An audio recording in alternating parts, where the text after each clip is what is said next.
Oke, assalamualaikum warahmatullahi wabarakatuh. Nama saya Revi Danggara. Kali ini saya membahas tutorial tentang template baju. Jadi salah satu kegunaan dari CorelDRAW itu untuk membuat sebuah desain baju ya. Bisa kita gunakan untuk mengilustrasikan sebuah desain baju. Tapi kali ini saya membuat desain t-shirt aja, nggak rumit-rumit banget sampai bikin yang apa gitu dress atau ini buat yang fashion show enggak lah ya. Kita bikin yang simple-simple aja. Ya intinya dari tutorial kali ini adalah shaping and shaping. Semuanya all about shaping. Saya akan memberikan 3 cara untuk membuat sebuah template baju. Nanti Anda memilih sendiri mana yang lebih mudah bagi Anda, mana yang menyenangkan bagi Anda. It's all up to you. Yang pertama itu menggunakan freehand. Freehand.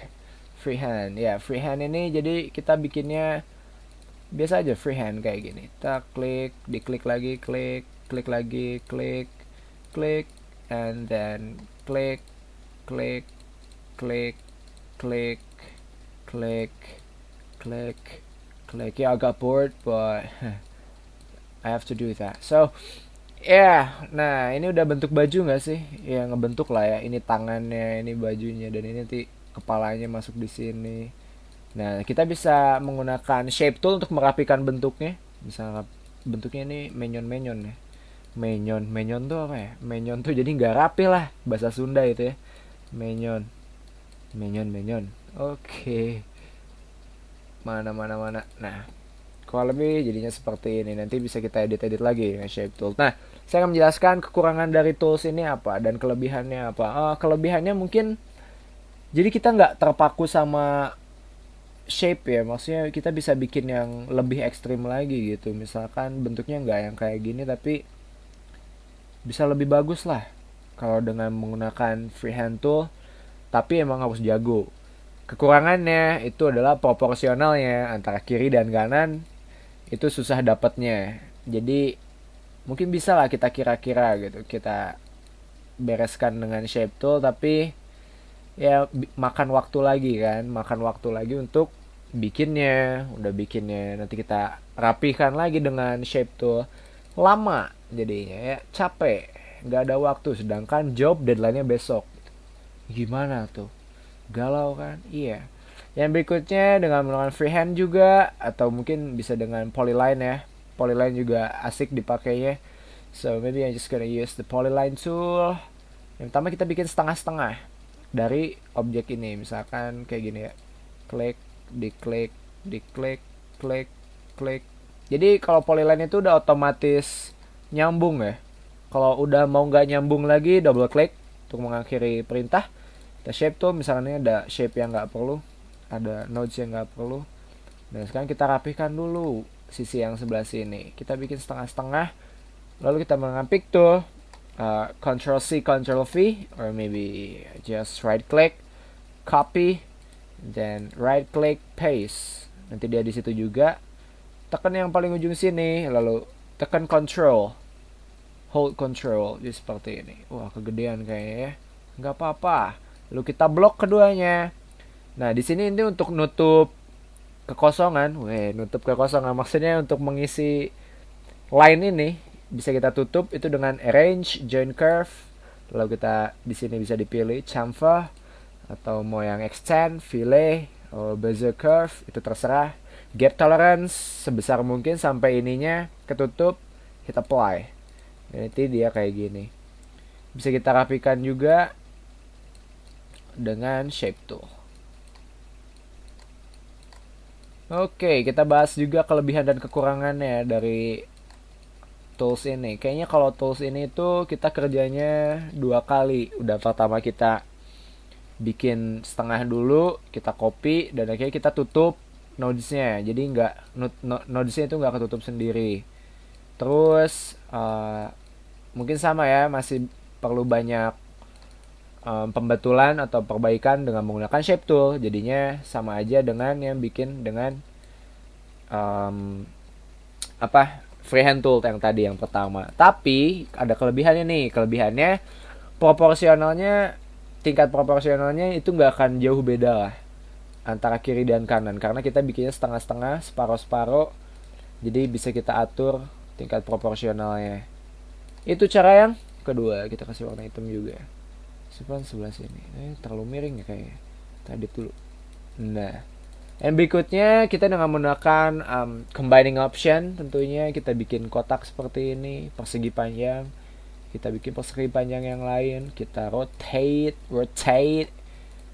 Udah tahu cara rotate ya. Kalau belum tahu, lihat videonya di yang video basic. Nanti di situ diterangkan gimana cara ngerotate, gimana cara. Oh ya, ini flipping itu bisa kita gunakan tombol CTRL atau control, lalu kita bisa drag dari kiri ke kanan atau apa side dari kanan ke kiri, lalu kita arrange ini kayak gini juga, lalu di block langsung di weld. Jadi baju kayak gini kan.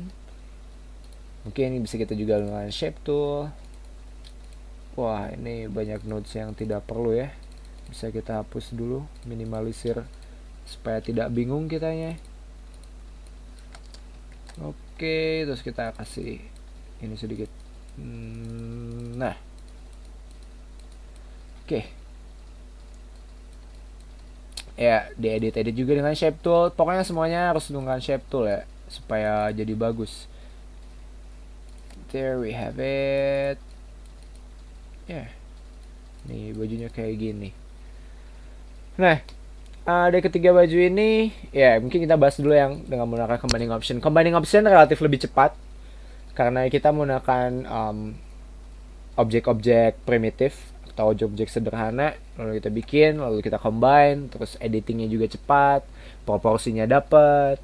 Itu terserah Anda memilih yang mana, yang bikin dengan freehand tool atau dengan yang apa tadi, ya freehand tool tapi yang setengah-setengah untuk menjaga proporsi, dan berikutnya adalah dengan combining option tadi ya, dengan otomatisasi kita bikin kotak persegi panjang lain kita miringin, di flip, copy paste, lalu digabungkan. Itu terserah Anda mau memilih yang mana. We just close that up. Nah, sekarang saya punya sebuah contoh di page 2 ya. Oh, ada page 2, nggak tahu ya, ada page. Nah, di sini baju yang ini dia line-nya itu nggak tegas banget ya, nggak kaku gitu, tapi dia lebih nge-curve. Itu gimana cara ngeditnya? Saya akan menggunakan yang ini aja.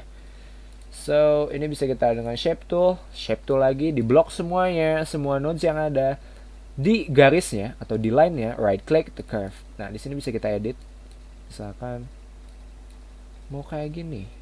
Terus kita edit di curve-nya, bisa. Ini cara ngedit curve, tinggal pergi ke line-nya, hover ke line-nya, lalu di drag. As easy as that, ya. Mungkin butuh ketekunan nih, seperti ini. Nah, biar kelihatannya jadinya bagus. We almost got it, aren't we? We got it. Nah, di sini udah jadi baju kayak yang tadi ya. Sekarang kita nambahin elemen-elemen lainnya, mending kita kasih warna putih. Nah, kalau baju kan nggak gini doang. Nanti kalau gini doang, kepalanya keluar di mana gitu? Kan di sini harusnya ada kepalanya ya. Lalu kita bikin ellipse tool. Kita bikin ellipse dengan menggunakan ellipse tool. Kayaknya terlalu besar untuk kepala ya. Untuk leher gitu maksudnya. Nah, mungkin kayak gini deh. Nah, ini bisa kita menggunakan power clipping, so effect, power clip, precision container, click on the shirt, right click, edit contents, lalu ini dipindahkan ke kepalanya sini. Lalu di adjust ya supaya dia pas nantinya. Finish editing object. Nanti you go. Ada lubang kepalanya sekarang. Sekarang kita tambahin garis di sini, gimana caranya? Dengan freehand juga bisa. Klik, lalu kita pakai shape tool, right click to curve, lalu kita curve dikit, lalu kita copy paste aja, pindahin sini, kita adjust lagi dengan shape tools, dan kita akan memasukkannya effect, power clip, precision container, click on the shirt. Jadinya kayak seperti itu. Kita kasih warna hitam misalkan, atau kita kasih warna biru misalkan, tetap jadi baju. So, itulah cara-cara membuat baju. Maybe saya sedikit ini ya, tips. Waktu itu ada yang nanya juga, soalnya saya pernah membuat video tentang tutorial baju juga, dan yang nanya gimana cara bikin polo shirt atau baju yang berkerah gitu. Ini saya punya contoh baju berkerah, tapi ini seragam tim saya ya, tim football. Nah, ini itu sebenarnya elemennya dibagi-bagi ya, ada banyak. Kalau kita pisah ini dia elemennya terpisah, nggak satu dengan bajunya. So, Anda yang harus Anda lakukan kalau ingin membuat polo shirt, tinggal customin ini aja, kerahnya. Ini kerahnya juga terbagi-bagi, right click, ungroup. Nah, ini dia ada 3 kayak gini, jadi Anda bikin satu-satu, digabungin, ditumpuk-tumpuk, terus di blok, lalu di group, kayak gitu deh. Kayaknya jadi deh kerah. Ya, saya rasa itu aja ya untuk tutorial desain baju, maksudnya template baju kali ini. Pilih yang paling sederhana, pilih yang paling cepat menurut Anda, pilih yang paling nyaman buat Anda untuk melakukan templating tadi.